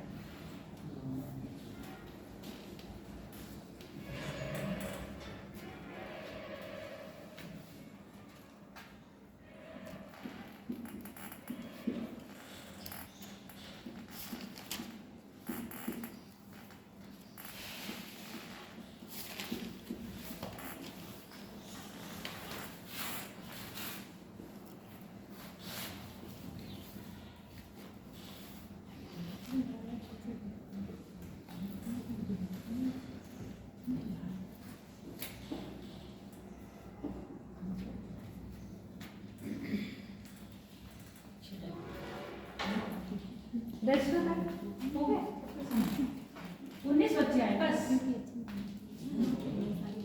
बहुत तो नहीं है, 25-30 से कम नहीं होने चाहिए। अंशिका कौन है, पहली बार आई हो हमारी क्लास में? जितने बता तभी तो मैं कह रही हूँ, कल भी आई थी। ऐसा नहीं मैं शक्ल नहीं देखती हूँ, शक्ल तो सबकी देखती हूँ। आपने ध्यान नहीं दिया नहीं है, कल के अटेंडेंस भी नहीं है। तुम बहुत हाँ तभी तो फेमस क्यों? नीरज देवी विद्या और यहाँ की कौन है? तुम तो आती हो। कल्पना, दिव्या, अच्छा, नेहा, नेहा कौन है? पूनम तो पता ही है। दिव्या, वो दीपा, नेहा, अर्चना, अर्चना पता नहीं कौन है। खुशबू, राजीव, राजीव आया नहीं। प्रसन्न, रजनीश, तुम जरा अपना नाम सही से लिखा करो। रजनीश, ज़्यादा पढ़े लिखे हैं तो ज़्यादा पढ़े लिखे होते हैं तो सुनने से ज़्यादा इसमें पापा का नाम बताओ। अमर सिंह, अमर सिंह है। कोई अवनीश भी है? मेरे को कल आया, परसों आया था, एक दिन के लिए आया था। आपने कहा था आप लिख नहीं रहे। अच्छा हाँ वो लड़का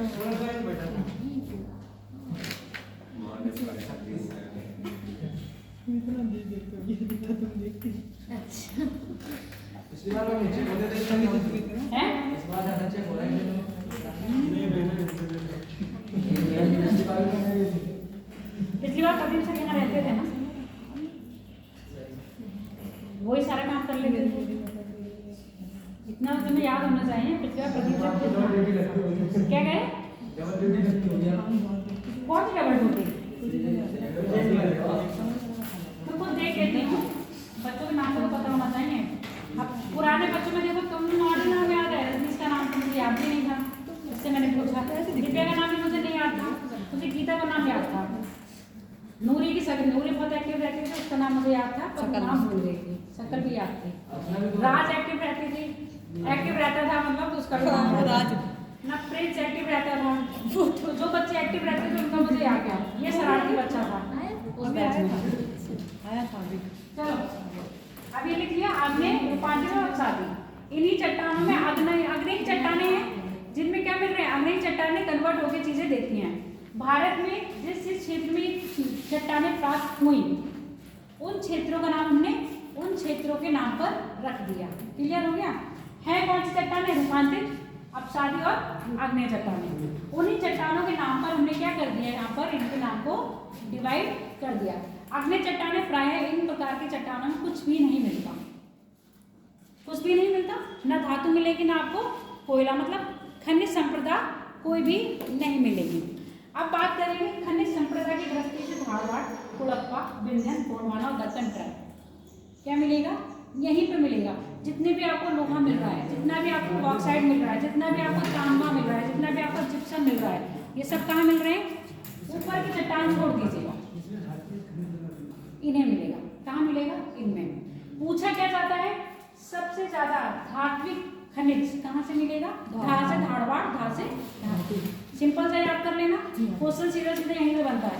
निम्न में से चट्टानों के नाम दे दिए जाएंगे। निम्न में से कौन से चट्टानों में धात्विक खनिज मिलता है? तो कौन सी? धारवाड़ की चट्टान किसके लिए फेमस है? धातु के लिए, धात्विक खनिज के लिए। धात्विक खनिज सर्वाधिक मात्रा में यानी कि समृद्ध हैं, सर्वाधिक मिलती हैं, उच्च कोटि में है। कुड़प्पा में भी क्या मिलेंगे आपको? सर्वाधिक नहीं, धात्विक खनिज ही मिलेंगे। ठीक। अब यहाँ धात्विक में क्या होगा? लोहा, एल्युमिनियम, तांबा, ठीक है, चांदी, सीसा, जिप्सम, ये सारी चीजें मिलेंगी। और हाँ, और यहाँ पर कुड़प्पा में भी यही मिलेगा। जैसे आप कुड़प्पा क्रम की चट्टानें देखोगे तो भारत में कौन से राज्यों में पाई जाती है? आंध्र प्रदेश और तमिलनाडु क्षेत्र में कुड़प्पा क्रम की चट्टानें पाई जाती है। धारवाड़ क्रम की चट्टानें आपकी छोटा नागपुर का पूरा पठार है, ठीक। उसके साथ साथ अरावली का दक्षिणी अरावली क्षेत्र धारवाड़ क्रम की चट्टानों के फेमस है।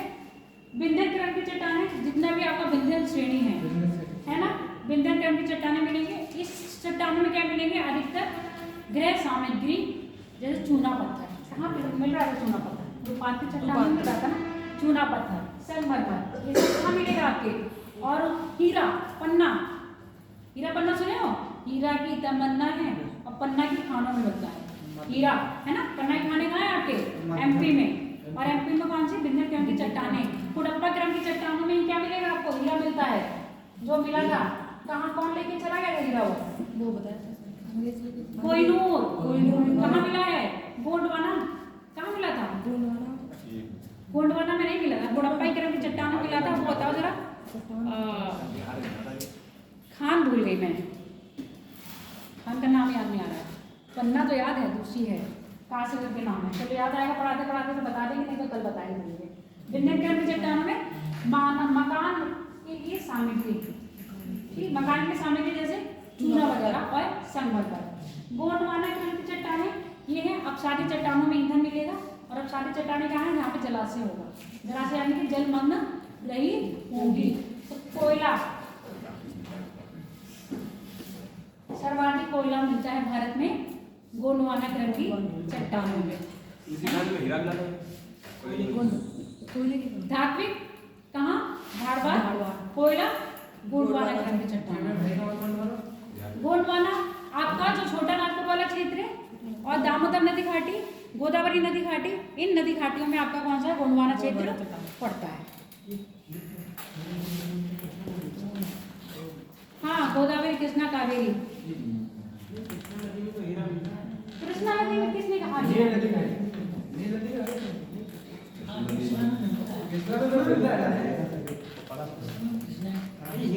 हमने तो नहीं सुना कृष्णा नदी में हीरा। फिर दक्कन ट्रैप बेसाल्ट लावा से निर्मित है, बेसाल्ट लावा से निर्मित है।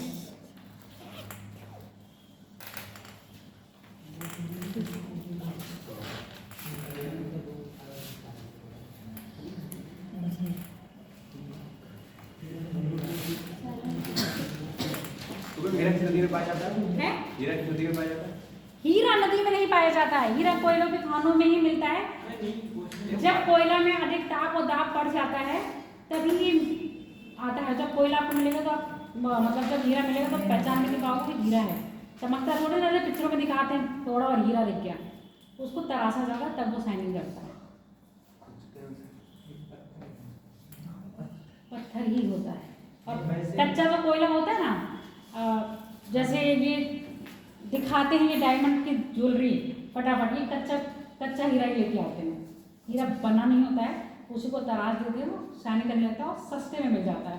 असली जो हीरा होगा वो बहुत महंगा मिलता है। एमपी में तो ऐसे आपको हीरा ऐसे दिखाएंगे और रियली वो कच्चा होता है, उसको फिर धीरे तराशते हैं। जैसे छोटे छोटे नाक के फूल के नग वगैरह जो नहीं देखते जी ये कच्चे हीरे में ही आते हैं, जिनको तराश दिया जाता है। और ये जैसे आपका कांच है ना, अगर इसको भी तराशा जाए तो ये भी वैसे ही शाइन करेगा जैसे कि आपका हीरा शाइन करता है। और लखनऊ में एक मार्केट है जहाँ पर ये काम किया जाता है।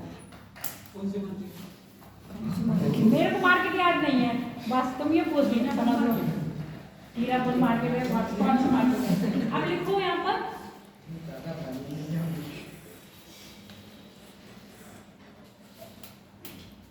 जो डायरेक्ट क्वेश्चन बनेंगे वो सीधे सीधे यहीं से जो पेपर में बोर्ड पे लिख दिया है वो लिख दिया है।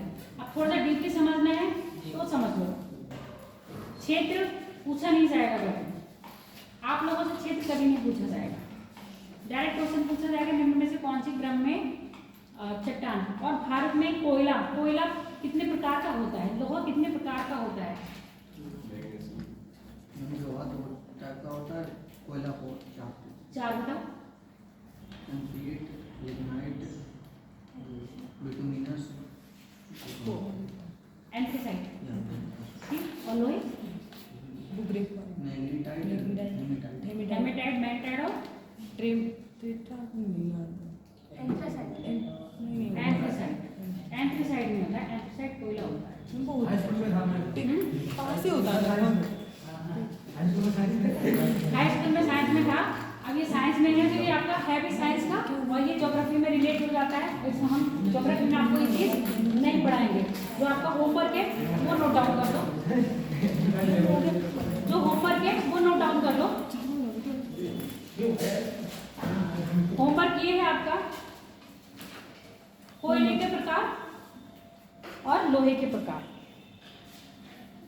कोयले के प्रकार मतलब कोयला कितने प्रकार के होते हैं? 4 प्रकार का, लोहा 3 प्रकार का, ठीक है। ये कल लिस्ट बना के लाओगे। क्षेत्र हम बता दे रहे हैं कौन सा कोयला कहाँ मिलता है और कौन सा लोहा कहाँ मिलता है। समझ में आ गया? ज्योग्राफी का मतलब क्या है? आपको क्षेत्र बताना। देखो भारत में जो कोयला है सीधे पता चल गया गोंडवाना क्रम की चट्टानों में पाया जाता है। भारत में गोंडवाना क्रम की चट्टानों में जो कोयले का टाइप होता है, अच्छा कोयले की क्वालिटी हाई क्वालिटी का है या लो क्वालिटी का है, वो कैसे डिफाइन करते हैं? कौन सा कोयला उच्च कोटि का है और कौन सा कोयला निम्न कोटि का है? देखा है कोयला हम जो जलने पे ज़्यादा हीट थे वो अच्छी क्वालिटी का होता है, जो जल्दी जल जाए खत्म हो जाए वो कम क्वालिटी का। और CO2 की मात्रा ज़्यादा हो जिसमें जलवाष्प जलवाष्प कम होता है। कम हो। जिस कोयले में CO2 की मात्रा अधिक होगी, यही तो बताया, जीवाश्म। जीवाश्म मतलब कार्बन होगा, और जहां पर CO2 कार्बन होगा अधिक और जलवाष्प क्या होगा? कम। अब जलवाष्प का मतलब क्या समझ लो? ऐसा कोयला जो जलने पे कम धुआं दे वो अच्छी उच्च कोटि का, और जो जलने पे कम ज्यादा धुआं दे वो निम्न कोटि का। तो उच्च ताप और जलवाष्प कम होगी, ऐसा कोयला है एंथ्रेसाइट। सबसे ऊंची कोटि का कोयला एंथ्रेसाइट है। भारत में एंथ्रेसाइट कोयला नहीं पाया जाता है, मेनली नहीं पाया जाता है। जहाँ पाया जाता है वो आपका जम्मू कश्मीर में कारगिल क्षेत्र में पाया जाता है। भारत में से भारत में सर्वाधिक क्षेत्र में जो पाया जाता है कौन सा कोयला है? दूसरी कोटि का बिटुमिनस, दूसरा है आपका बिटुमिनस, तीसरा है लिग्नाइट, चौथा है आपका पीट। दूसरी कोटि का सर्वोच्च कोटि होगी आपकी एंथ्रेसाइट, जो भारत में कहाँ मिल रहा है? कारगिल क्षेत्र में, ठीक है, वो भी जम्मू कश्मीर में। दूसरा है जो आपका पीट, कहाँ मिलता है? अधिकतर आपके गोंडवाना क्रम की चट्टानों में। और गोंडवाना क्रम की चट्टानों में कौन सा आपका? जहाँ पर गोदावरी घाटी क्षेत्र है और दामोदर नदी घाटी क्षेत्र है। छोटा नागपुर का पठार से कौन सी नदी बह रही है? दामोदर नदी, वेरी गुड, दामोदर महानदी बह रही है ना? तो इन नदी घाटियों में क्या मिलेगा आपको? कोयला क्षेत्र, कोयला मिलता है। अब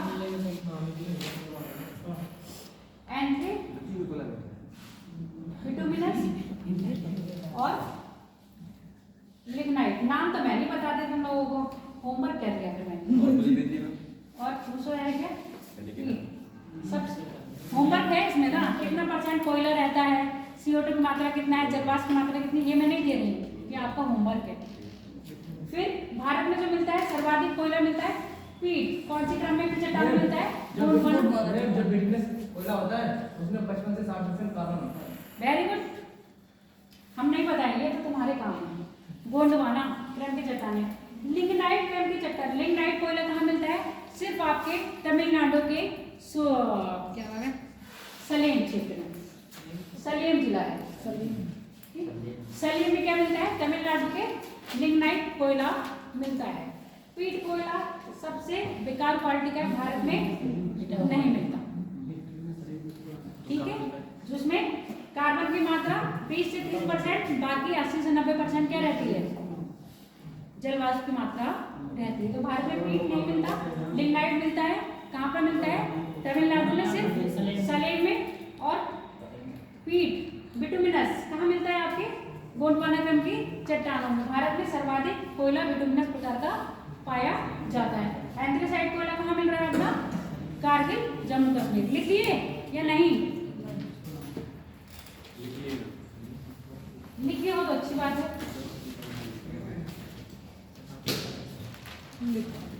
कितना? 10 मिनट हो जाए।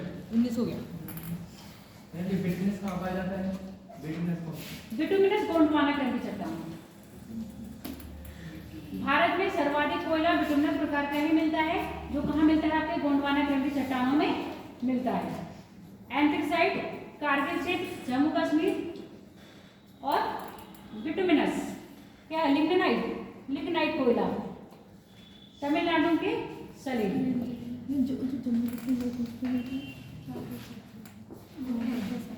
अब ये टॉपिक यहीं खत्म करते हैं, मतलब इसको आज नहीं रोकते हैं। 2-3 क्वेश्चन करो, उसके बाद कल ये टॉपिक को कंटिन्यू करेंगे और साथ में पढ़ाएंगे, क्योंकि कोयले से रिलेटेड है, ईंधन से रिलेटेड है। तो जहां पर आपके क्या आएंगे? विद्युत संयंत्र, कौन से? कोयले से, है ना। जैसे पूछा जाता है काका पारा कहाँ पर है, है ना, कैगा कहाँ पर है, क्या है ये सब चीजें, काका पारा, कैगा, नरोबी, क्या है ये सब चीजें। Thermal power plant. हाँ, तो कोयले से जलते हैं। देखो अकबर पढ़ता है, तुम लोग नहीं पढ़ते, जवाब क्यों नहीं देते हो फिर? ज़्यादा जवाब भी नहीं देना चाहिए, पढ़ाई में तो जवाब देना ही चाहिए ना, ज्यादा जवाब का मतलब क्या है? दूसरों लोगों को भी देना चाहिए। तुम लोग शांत हो तब अकड़ा पाके और बोला, उसने तुम्हें मौका दिया बोलने का पहले। जो बोल रहे हैं चलो क्वेश्चन लिखो जरा। कोई जरूरी नहीं होता है, सब चीज़ हमें बताओ। तो हम भी कब कह रहे थे, देखो मैं भी तो कहती हूँ कोई जरूरी नहीं सब चीज़ मुझे बताओ, वो चीज़ें तुम लोग मुझे बता देते हो।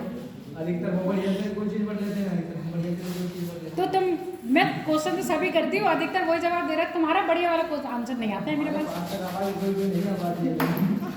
अच्छा, इतनी तेज मेरी आवाज़ है, इस आवाज़ के चक्कर में तो मैं डांट खाती हूँ घर में। तुम कह रहे हो कि क्वेश्चन लिखो।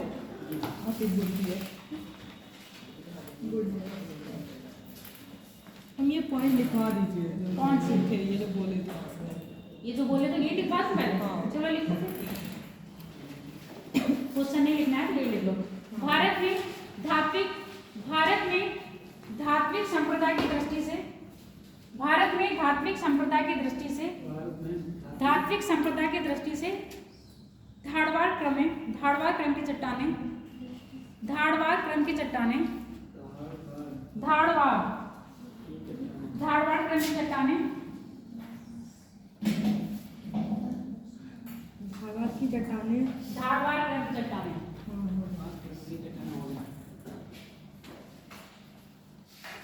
एक बार सेंटेंस बोलो तो मैं।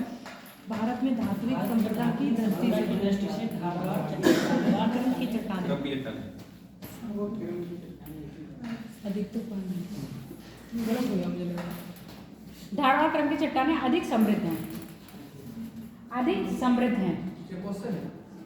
अरे भैया ये कह रहे कि लिखवाना है मैम, लिखवा दीजिए। अधिक समृद्ध है। इन क्रम की चट्टानों का, धारवाड़ क्रम की चट्टानें प्रायः तमिलनाडु,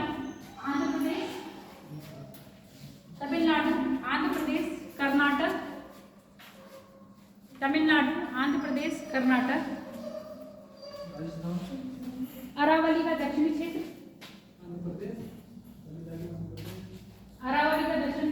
कर्नाटक,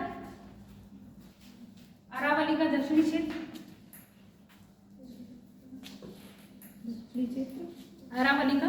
दक्षिणी क्षेत्र, तथा छोटा नागपुर का पठार,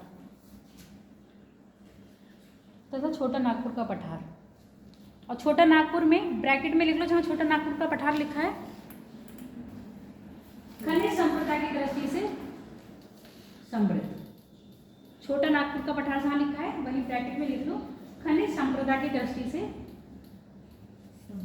समृद्ध।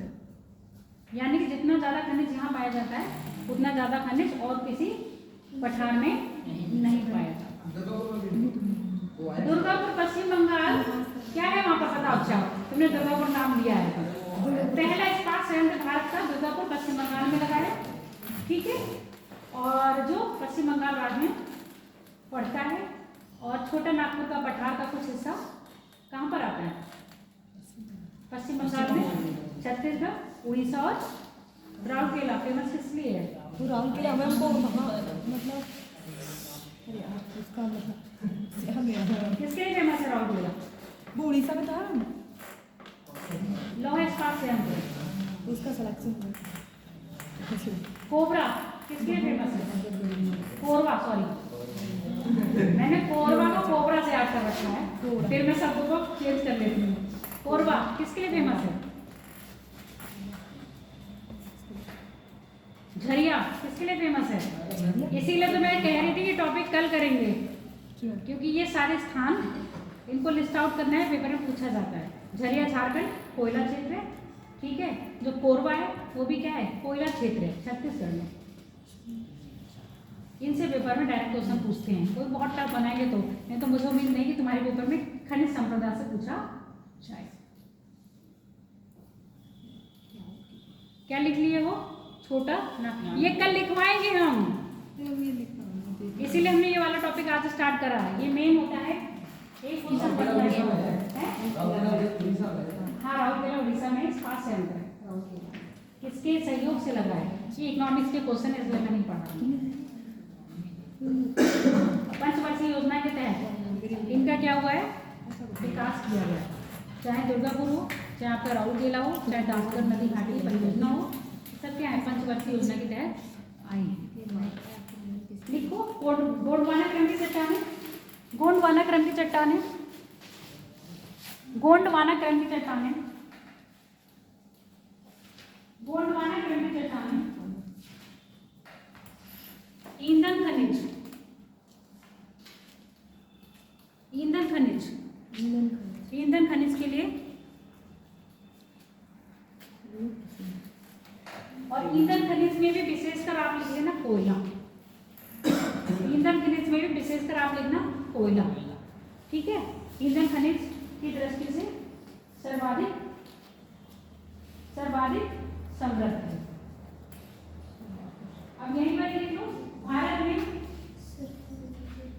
भारत में गोंडवाना क्रम की चट्टानों में बिटुमिनस प्रकार का, भारत में गोंडवाना क्रम की चट्टानों में बिटुमिनस प्रकार का कोयला मिलता है, जो कि द्वितीय कोटि का कोयला है, जो कि द्वितीय कोटि का कोयला है।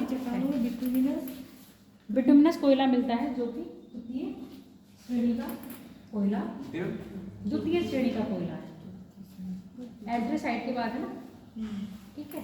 भारत में लिग्नाइट कोयला एकमात्र तमिलनाडु के सलेम, भारत में लिग्नाइट कोयला तमिलनाडु के सलेम में, सलेम से प्राप्त होता है लिग्नाइट कोयला तमिलनाडु के सलेम से प्राप्त होता है, जबकि एंड्रेसाइट कोयला तमिलनाडु के सलेम से प्राप्त होता है। कहाँ गया सलेम? देख मेरे मारा बुक पर।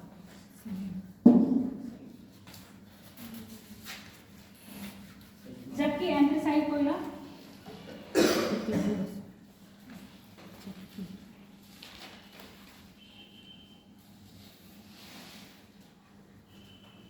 कहाँ मिल रहा है? जम्मू कश्मीर के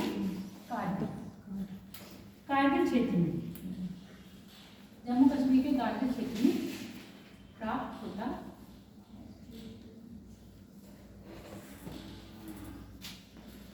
एक्सट्रैक्ट होता है, वहाँ से निकाला जाता है कोयला। हाँ, वो खनन होता है। कारगिल से अभी नहीं करा गया है, और प्राप्त होता है। अच्छा, भारत में सबसे ज्यादा जो इस्पात है कहाँ आयात कर, वो निर्यात करता है? निर्यात नहीं, आयात मतलब आना, निर्यात करता है। कौन से देश को? यह कौन सा देश भारत से सबसे ज्यादा लोहा आयात करता है? ऑप्शन नहीं बताएंगे। वेरी गुड, जापान पूर्णतया लोहे में क्या है? आश्रित है। और सबसे ज्यादा लोहा इस्पात का उत्पादक देश कौन सा है? लोहा और कोयले में बताओगे?